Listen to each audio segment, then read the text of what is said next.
But you sing about God in it. Are you a religious or spiritual person? Well, the short answer to that is yes, but the long answer is that I think that I noticed on this record, actually, there's a lot of things about religion, and it was like a lot of songs that that deal with the concept of God and religion, but from many different angles. And so sometimes it's sarcastic, and sometimes it's with love, and sometimes it's with like confusion, and sometimes, it just, and so I think in the end I don't really have like this is my manifesto on God and religion, this is what I believe in, and I think that it changes from day to day, and I've always been really interested in faith, because I think I've always had it, like kind of naturally, but I'm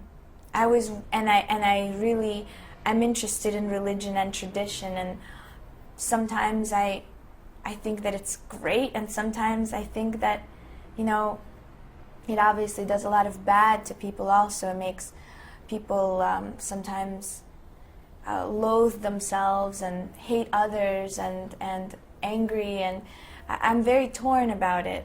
And there's some things that I like about it and some things I don't like about it, and I'm always spinning between the two. So I think that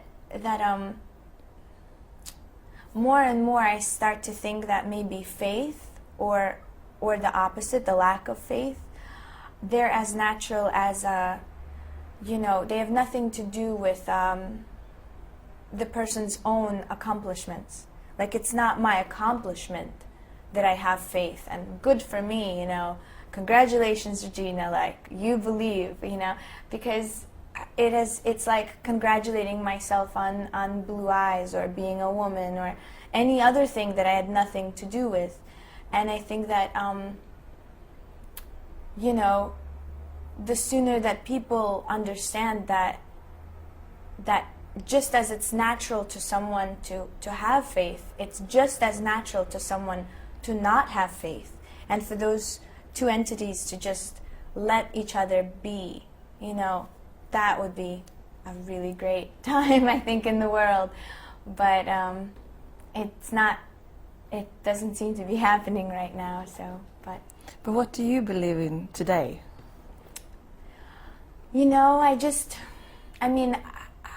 I don't know, really. I think that my belief is very, it's a very living, breathing, interactive thing. So it's not stuck, because as soon as you figure something out, you have to freeze it, and name it, and put it in a category and close the book.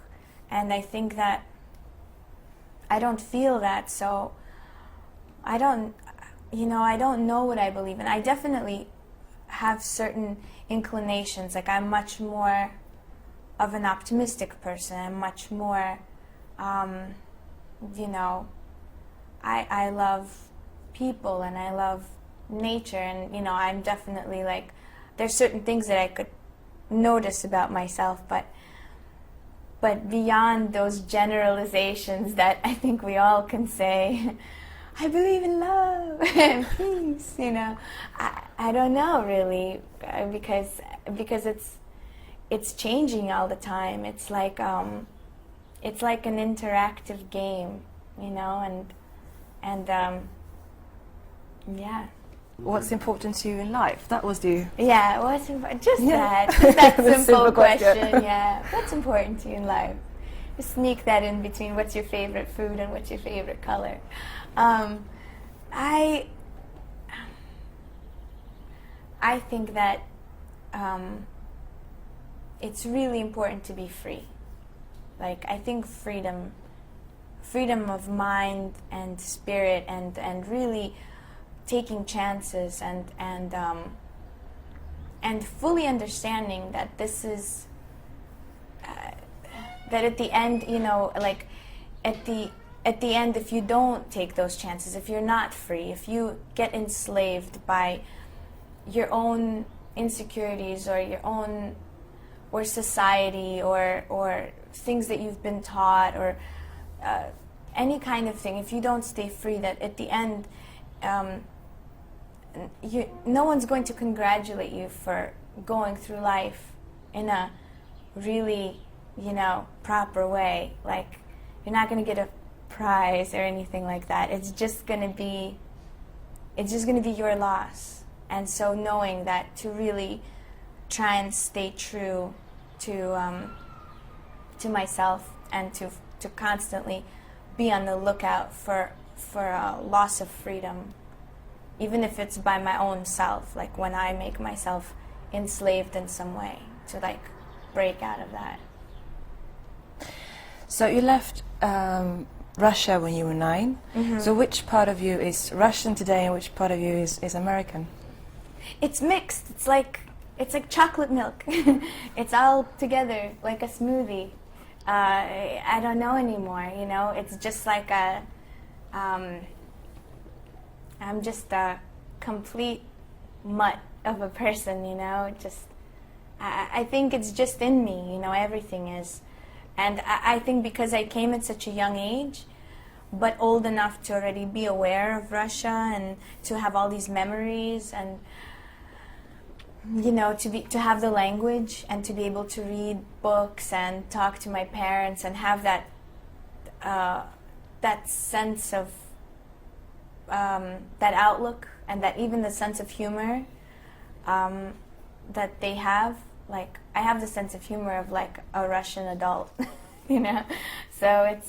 So because of that, I think that I'm just all, confused. Do you go back? I've actually not been back ever since I left. And right here, actually, in Sweden, I'm very close. I was looking at flights. It's like just, I think it's 2 hours from St. Petersburg or something. And it kind of, it gives me a little bit of a shock, when you think about it. Like, but it's been so long now that I almost, it's been so long, you almost don't know even how to go back, because it's like, well, I'll just wait, and then it becomes even longer. It's like a friend that you haven't called in a long time, so you feel bad that you didn't call them, so you don't call them. Then you feel bad, so you don't call them. And then eventually you say, how did so much time go by and I didn't call them? But I think I think inside I know that it would be a very intense experience to go back, and so I've just been procrastinating because I've been having a lot of intense experiences. Like, this whole thing is already so intense. It's like I have to wait. It's like can't do everything at the same time, otherwise my heart will just like explode. It's like play festivals, go all over the world, like make music, go back to Russia. It's just like, no, wait. But you're coming back to Sweden soon for a festival. Yeah, I'm really excited. I'm coming back, I think, in a month, maybe. I don't know. I don't know what day it is. I don't know what year. July. Yeah, and Halsfred, right? It's pronounced. I don't know. My pronunciation sucks. But yeah, I'm really excited about it. So I'm coming back soon. So could you say something in Russian then? Like, thank you and have a nice day or something. Okay. Привет и всего хорошего. Спасибо. Okej. No, vi är 20 sekunder kvar.